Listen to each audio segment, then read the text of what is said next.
안녕하세요 여러분. 7월 18일 목요일 아침이 밝았습니다. 날씨가 많이 뜨겁죠. 뜨거운 여름에 주님과의 뜨거운 만남을 이어갈 수 있는 시간들 되길 바랍니다. 오늘도 우리에게 허락하신 하루 한 말씀 함께 묵상하고 이 말씀 붙잡고 기도하면서 하루를 함께 시작해 볼까요? 오늘 우리에게 주신 말씀은 예레미야 13장입니다. 1절부터 10절까지 좀 긴 구절인데요. 제가 봉독해 올리겠습니다.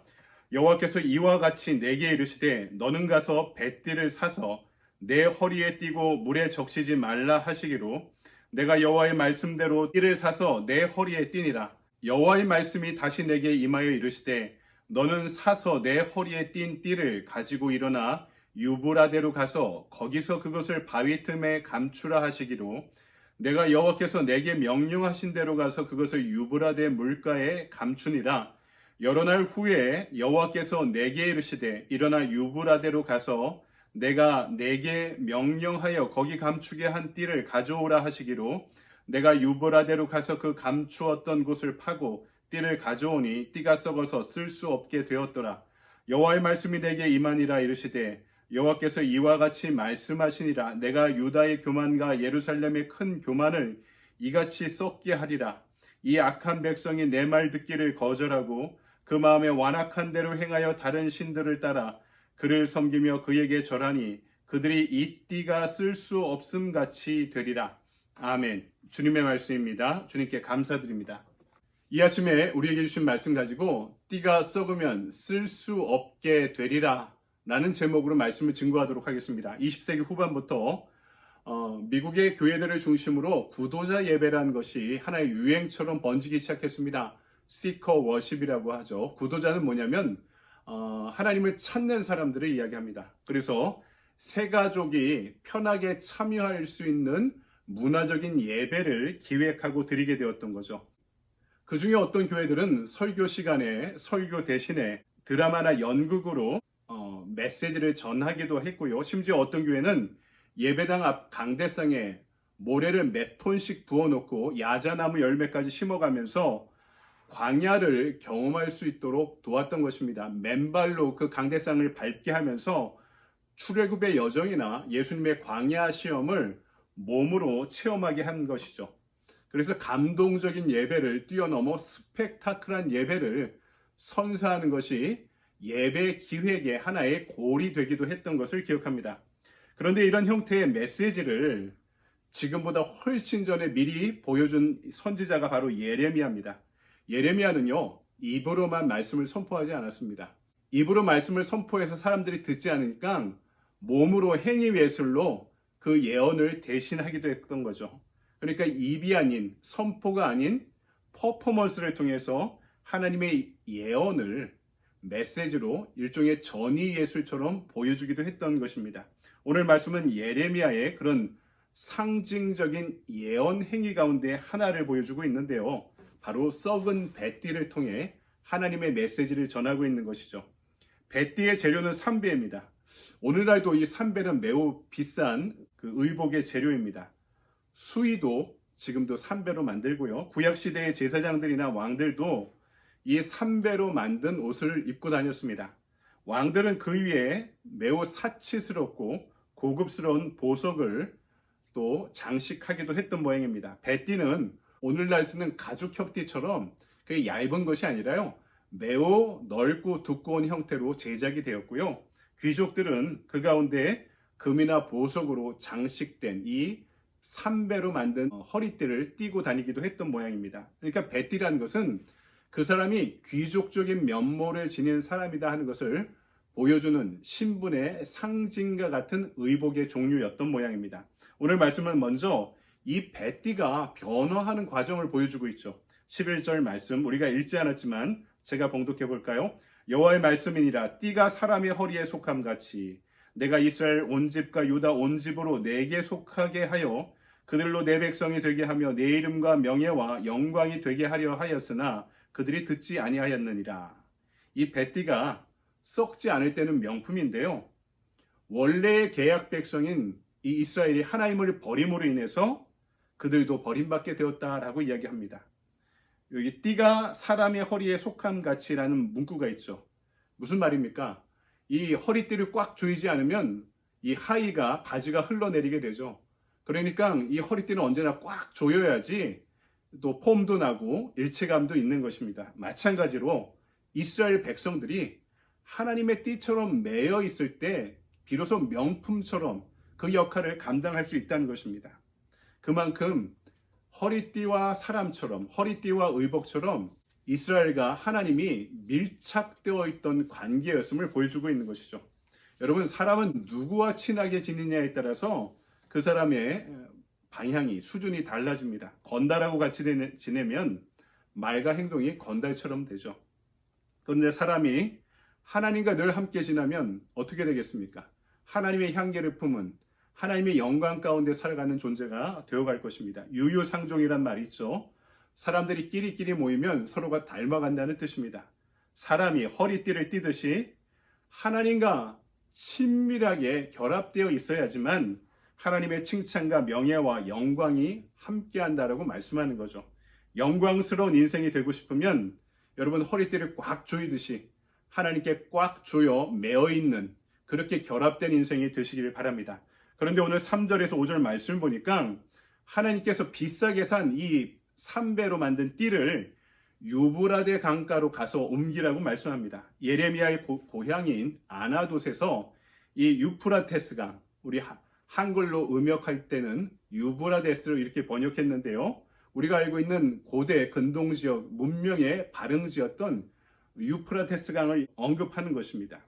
근데 이 강가는요, 이스라엘의 아나돗에서부터 한 600km 이상 멀리 떨어져 있는 지역입니다. 예레미야가 부지런히 걸어도요, 빨리 걸어도 한 달 이상 가고 천천히 걸으면 3달가량 가야 되는 위치입니다. 먼 거리죠. 하지만 이 지역은 앞으로 유다 백성들이 망하고 포로로 잡혀갈 바로 바벨론의 영토의 일부분이었음을 알게 됩니다. 그런데 6절에서 7절 말씀을 보니까 시간이 지나서 이 유브라데 강가 바위 틈에 숨긴 그 배띠를 다시 가져오라고 명령하십니다. 그래서 그 띠를 찾으러 갔더니 어떻게 됩니까? 그 띠가 다 썩어서 쓸 수 없게 되었다고 말씀합니다. 7절, 내가 유브라데로 가서 그 감추었던 곳을 파고 띠를 가져오니 띠가 썩어서 쓸 수 없게 되었더라. 쓸 수 없는 띠는요, 그 재료가 아무리 귀해도요, 이제는 사용할 수 없습니다. 마찬가지로 이스라엘은 하나님과의 계약을 파기함으로 인해서 하나님을 쓸모없는 신으로 만들어버렸습니다. 더불어 반대로 이제 그들의 가치도 하나님께 쓸모없는 족속이, 백성이 되어버린 것입니다.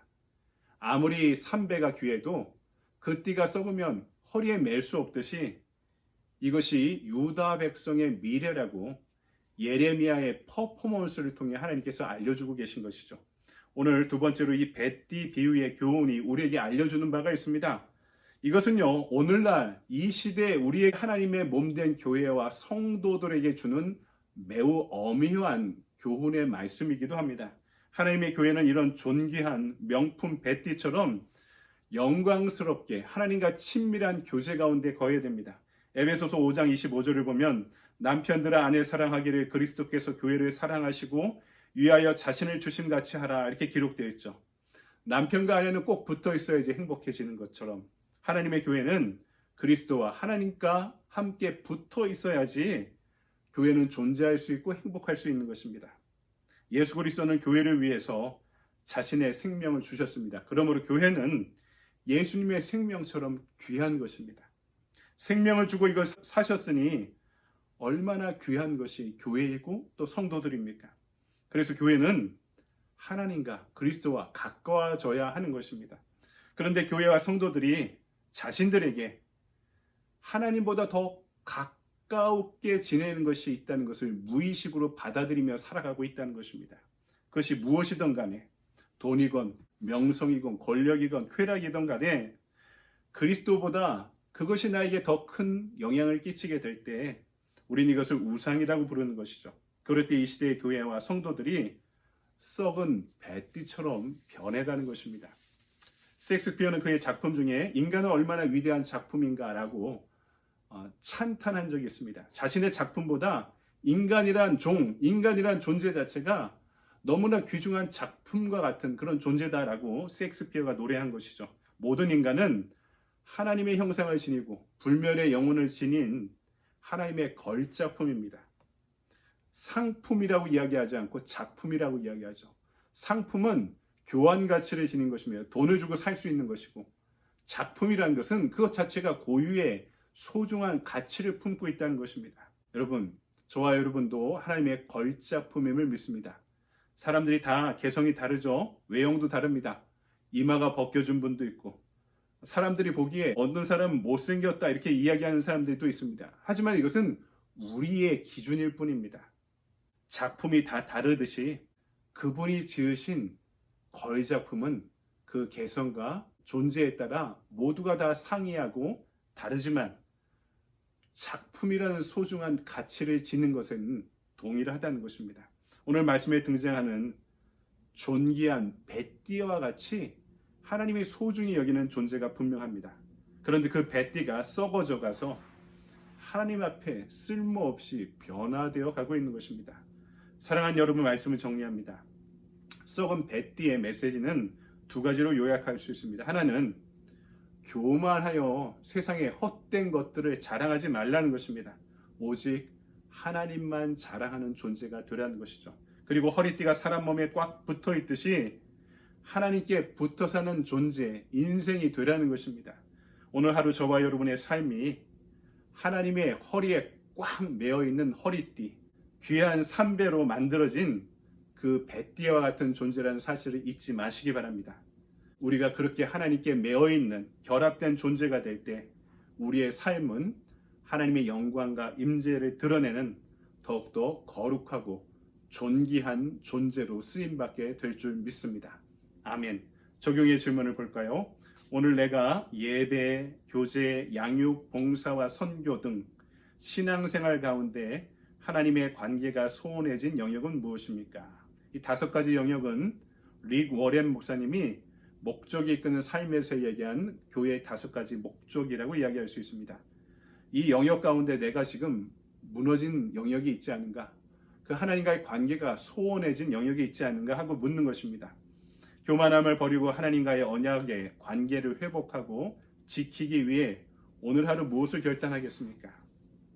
이 5가지 영역 중에 내가 부족한 것이 오늘의 액션 플랜입니다. 그것을 회복시켜가는 하루가 되기를 소망합니다.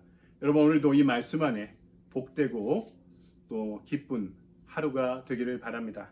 오늘도 좋은 하루 보내십시오. 감사합니다.